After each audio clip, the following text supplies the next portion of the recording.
verdade, eu quero falar com vocês rapidamente sobre as boas práticas de operação dos equipamentos em alta pressão. Vai ser realmente bem rápido, porque isso aqui, na verdade, foi um treinamento que a gente fez em 2 dias, realmente para a gente revisar os conceitos. Então, só para...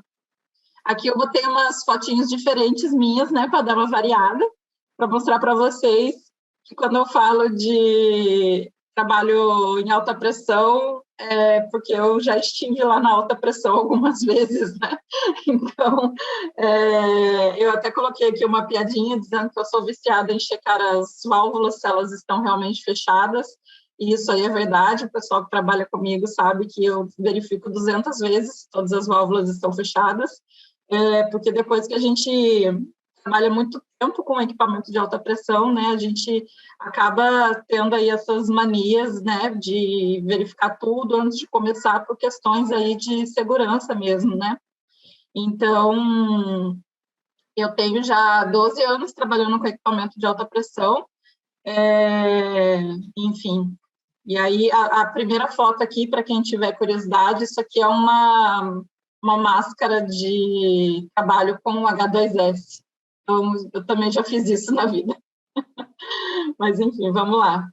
Então, muito rapidamente aqui, esses são os itens da apresentação de hoje. Eu queria dizer que não é uma apresentação sobre NR13, tá?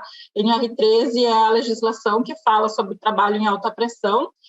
Então, o objetivo, né, da apresentação é fazer uma revisão muito rápida sobre as boas práticas de operação de laboratório de alta pressão e também incentivar vocês a ler o documento, né, que é o guia de trabalho com alta pressão que a gente escreveu aqui no LRAP. Em breve esse documento vai estar disponível no RFDAP, mas enquanto isso, quem quiser dar uma olhada, pede para a gente que a gente envia. É um documento aí de umas 30 páginas com várias orientações interessantes sobre o trabalho em alta pressão. Tá? Então, por que a gente insiste nisso, né? Vocês já devem ter visto essas fotos, mas eu vou insistir mais uma vez, para a gente sempre estar com isso em mente, né? Por que a gente tem essas preocupações? Então, aqui algumas questões que acontecem, né, em laboratório. Ruptura de plugs, né, que dá esses vazamentos aqui. Isso aqui na foto também embaçado, mas são piston cells, então, para vocês verem que é coisa que é no nosso dia a dia. Danificar equipamentos. Aqui as fotinhos de mãozinhas machucadas, né, que é onde a gente geralmente machuca aí durante os trabalhos em alta pressão. O derramamento de óleo, que essa figura é para ilustrar, né, não é exatamente assim, mas o ideal é que isso nunca aconteça. E aí, por fim, eu queria focar com vocês nesse fluxograma, né, que é como a gente vai fazer um trabalho em alta pressão, né. Então, basicamente, começa aqui na nova tarefa, né? Então, você tem uma nova tarefa. Aqui eu vou dar alguns exemplos. Por exemplo, alguém fala para você assim, coloca uma amostra de óleo numa piston cell e pressuriza ela até 1000 psi. Então, se essa for a sua tarefa, você está aqui com uma nova tarefa, né, em alta pressão. Aí, a primeira pergunta, você tem dúvidas ou preocupações em relação a essa tarefa? Se a sua resposta for sim, antes de começar, você volta aqui no início e esclarece essas dúvidas, né? Então, você vai lá na pessoa que te pediu isso, você mesmo, às vezes é você para você, né? Revisa aí o que é que você precisa fazer, porque antes da gente fazer um trabalho em alta pressão, a gente tem que ter certeza das condições e segurança no que a gente está fazendo, tá? Então, em seguida, né, se você não tem dúvidas da sua tarefa, você segue aqui no planejamento de como você vai executar isso. Isso aqui, gente, inclui tudo. Por exemplo, eu vou pegar minha piston cell, está lá no laboratório, eu vou trabalhar com ela deitada, vou trabalhar com ela em pé, se vou trabalhar com ela deitada, como que ela vai ficar segura e não vai cair no chão?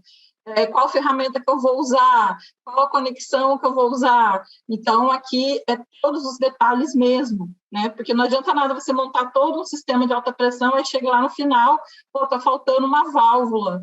E aí, o que você vai fazer, né? Então, estando com tudo planejado, você vai começar uma avaliação, né, de quais são os riscos dessa operação. Então, por exemplo, vou falar um pouco do nosso caso lá de fluidos. A gente vai aquecer uma amostra. O que a gente tem que se preocupar quando vai aquecer? A pressão vai subir? Eu tenho bomba para isso? Qual a máxima pressão desse meu equipamento? Ele vai aguentar esse aumento da temperatura? Então, aqui a gente começa a se fazer essas perguntas para avaliar os riscos do que eu estou fazendo, né? Além disso, aqui a gente tem uma ferramenta muito linda aí, que foi nos fornecida pela Cláudia, que é a APR, né? Então, aqui é o momento também da gente dar uma revisada, caso essa tarefa aqui que você vai fazer esteja descrita na APR, você também já aproveita para revisar, e se não estiver descrita numa APR essa tarefa aqui, talvez seja interessante fazer uma APR sobre isso, né? A APR é aquela tabela de riscos, né? E aí, depois disso tudo, aí você viu aqui os riscos, e aí você vai se perguntar, né? Tem alguma coisa que eu posso fazer para reduzir o risco da minha operação? Aqui, gente, pode ter 1 milhão de coisas. Pode ser colocar uma válvula de 3 vias no meio do meu sistema, né? Quem trabalha comigo sabe que eu tenho mania de válvula de 3 vias, né? Eu vou explicar mais para frente por quê. Pode ser trocar uma conexão, pode ser mudar o equipamento de posição, pode ser várias coisas que tenham que ser modificadas para você ter uma operação mais segura. Se a sua resposta a essa pergunta for sim, você volta, executa as modificações e planeja de novo. Se não tem nada para ser modificado, você segue e executa a sua tarefa. Porém, muito importante, o trabalho não acaba na execução da tarefa. Depois a gente precisa fazer um registro de lições aprendidas, né? Seja através da documentação de APR, por exemplo, ou através de reuniões juntos, né, onde a gente revisa tudo o que aconteceu. Eu não sei como é que são os outros grupos, mas lá no CFC, eventualmente, a gente se junta lá no laboratório e conversa, né, porque a coisa mais importante desse processo todo aqui é manter a comunicação, né, o compartilhamento aí do conhecimento. Então, tanto que o primeiro item aqui que eu trouxe um destaque foi comunicação, né? Então, aqui nessa caixinha, né, de você esclarecer os detalhes, porque a comunicação aqui é muito importante. Então, você não pode ficar com medo de fazer perguntas. Se você não está seguro, trabalhando com alta pressão, você precisa fazer perguntas, entendeu? Se você não está seguro para trabalhar com alta pressão, você tem todo o direito de não começar a tarefa, né? De falar, eu não vou iniciar isso enquanto eu não estiver seguro, certo? E, além disso, a gente tem uma série de materiais que devem ser checados, né? Nesses casos, então, a gente tem procedimentos operacionais, a gente tem manual de equipamento e, principalmente, nós temos pessoas mais experientes, né? Com quem a gente também pode conversar.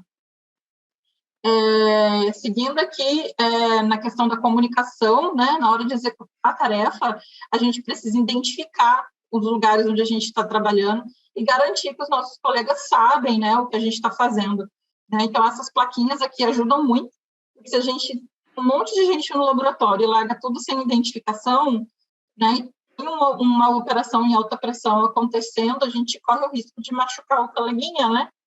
Então, fazer tudo direitinho. Seguindo aqui a parte ainda de comunicação, né, na próxima caixinha, que é o registro de lições aprendidas, né, como eu já disse, dividir com os colegas aquilo que a gente aprende, né, e também atualizar as SOPs e APRs e reportar a equipe de SMS se alguma coisa acontecer, né. Não porque a gente quer apontar o dedo na cara das pessoas, não é isso. É porque a gente quer registrar esses acontecimentos para que eles não aconteçam de novo, para a gente poder fazer treinamento, para a gente poder orientar as pessoas, né? Então, aqui a parte de planejamento, né? Eu coloquei aqui até em coloridinho, estudar, né? A gente precisa estudar o que a gente está fazendo, entender o que a gente está fazendo. Não adianta a gente decorar a sequência de abrir válvula, né? Eu abro a válvula 1, 2 e 3 e pronto. Em alta pressão, a gente precisa entender em qual a direção do fluido, o que aquele fluido vai fazer, por que a gente está abrindo a válvula XYZ.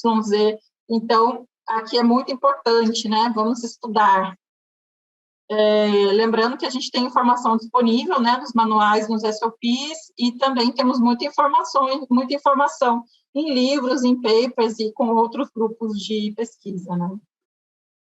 Aí agora vem a parte divertida, né, que são os safety devices, que têm que estar incluídos aqui no nosso planejamento do trabalho. Então, quando a gente estiver planejando, a gente tem que saber quais os mecanismos de alívio de pressão dos nossos equipamentos, qual a posição dos bleeding holes. Eu vou mostrar os bleeding holes mais para frente, porque isso aqui é que traz risco para a gente na hora da operação, né? E qual a posição corporal que você vai estar em frente ao seu equipamento, né? Eu vou explicar isso aqui também. Então, isso aqui é muito importante, tá? Principalmente isso, qual o device de alívio de pressão que o seu equipamento tem. E se não tiver, sai correndo, esse equipamento não está muito bom para trabalhar, entendeu? A gente tem que ter esse bom senso aí. Hoje em dia, a gente tem que ter dispositivos de alívio de pressão dos nossos equipamentos. Então, aqui, um exemplo de dispositivo, né, de alívio de pressão são os bleeding holes. Então, esses buraquinhos aqui é uma pistoncélula, eu quis trazer ela para vocês verem, né, que a gente convive com isso o dia inteiro. Aqui em válvulas também, né? Então, esses buraquinhos, eles são dispositivos de alívio de pressão. Se tiver algum overpressure aqui nesses equipamentos, é por aqui que vai sair o fluido, para aliviar a pressão. Isso significa que, dependendo da pressão, isso aqui pode sair um jato, né? Imagina se sai um jato de gás ou um jato de óleo, isso aqui é perigoso, né? Dependendo da pressão, dependendo da temperatura que tiver isso aqui, pode sair um jato quente, por exemplo. Então, muito importante que a gente se posicione na hora de fazer o trabalho fora da direção dos bleeding holes, né? Então, a posição das nossas mãos na hora de abrir essas válvulas não pode estar na direção dos bleeding holes, tá? Então, vamos ter esse cuidado. Na hora de deixar uma pistoncel, entre aspas, sozinha no laboratório, posiciona os bleeding holes para a parede, né? Coisas assim que a gente tem que ter o cuidado, né? Discos de ruptura, também precisamos cuidar deles, né? As nossas bombas Quizix, que são aí nossas amigas do dia a dia, todo mundo trabalha com bomba Quizix. O dispositivo de segurança dela é o disco de ruptura. Esse disco, gente, ele é uma vez só que ele funciona, tá? Então, se algum dia disparar um disco desse, ele tem que ser trocado. Ele não é reutilizável. Então, muito importante isso. Uma vez que ele tenha sido disparado, tem que trocar. Por isso que a gente tem esse parte dele. Tá bom? Mesma coisa, posição da operação, você não deve ficar na frente do disco de ruptura, porque se ele disparar, ele vai disparar ali na direção onde ele está, né? Então, aqui também é bem importante a posição em que você vai fazer a operação. Por isso que planejar o trabalho é importante, porque talvez você tenha que mudar a posição da bomba Quizix, por exemplo, para fazer um determinado trabalho. Tem aqui as válvulas de 3 vias, que eu particularmente adoro, né? A galera sabe que tudo eu quero botar uma válvula de 3 vias no meio do caminho. Por quê essa questão da válvula de 3 vias? Porque aqui, por exemplo, a gente tem um exemplo de 2 pistoncelas conectadas. Se eu vier conectar com uma linha daqui até aqui, quando eu terminar meu trabalho, para eu despressurizar essa linha, eu vou ter que vir aqui e abrir essa conexão em alta pressão. Então, a partir do momento que eu tenho uma válvula de 3 vias no meio do caminho, eu tenho condições de despressurizar o sistema de maneira controlada através da válvula. Tá? Então, isso é bastante importante, além de ser uma mão na roda para a gente fazer vácuo e várias outras questões aí do laboratório. Então, válvula de 3 vias no meio dos sistemas pressurizados nos ajudam bastante. Ferramentas, também muito importante usar as ferramentas do tamanho certo, né? Evitar as ferramentas ajustáveis. Eu sei que a gente adora, mas são as ajustáveis mal utilizadas que corroem as nossas conexões, né? Máxima de pressão de trabalho, enfim, vocês já sabem, eu só quero destacar aqui que temos etiquetinhas com a máxima pressão de cada equipamento, com QR Code para acessar isso no RFDAP, e em breve a gente vai ter essa etiqueta em todos os equipamentos, tá? A gente está fazendo a impressão das etiquetas. Plugs, então, Então, aqui nunca abra um plug sem verificar se a válvula relativa a ele está fechada. Muito importante isso, porque pode ter uma pressão trapeada aqui, tá? Então, é isso. Essas são algumas das boas práticas, tem muita coisa ainda, como eu disse, isso é um treinamento de 2 dias, e espero que tenha sido uma boa revisão aí para vocês. Então, muito obrigada. E sempre que vocês tiverem dúvidas sobre o manuseio de equipamentos de alta pressão, conexões, essas coisas todas, fiquem à vontade para falar comigo. Eu conheço um pouquinho, tá bom? Então é isso, Gabi. Ótima apresentação, isso é sempre muito bom relembrar. Eu queria só dar mais um reforcinho no que você falou em relação ao posicionamento, né? Das mãos e do corpo em relação ao que a gente está usando. Quando a gente está trabalhando com alta pressão, aqueles buraquinhos que a Dani mostrou, eles saem na pressão como se fosse um tiro. Então, uma mão na frente daquilo ali fura a mão de verdade, dependendo da pressão que você está trabalhando. Muito boa a colocação da Dani. Isso que ela apresentou é uma técnica chamada análise de segurança da tarefa, que nada mais é que você planejar todos os passos da sua atividade antes de começar.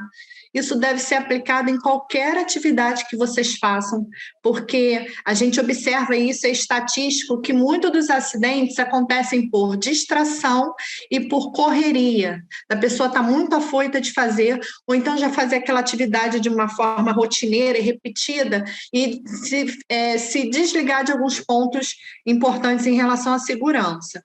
Então, é primordial que se faça esse planejamento da atividade antes.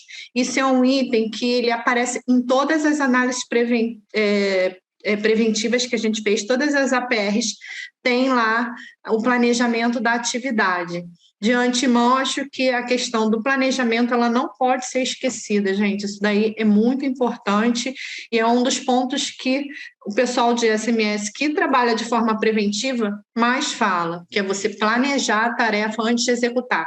Você vê se as ferramentas estão todas adequadas, se você está com o equipamento correto, se as variáveis do processo foram checadas para você não usar nenhum parâmetro fora do que está determinado no seu processo. Então, isso é o que vai evitar de você se acidentar.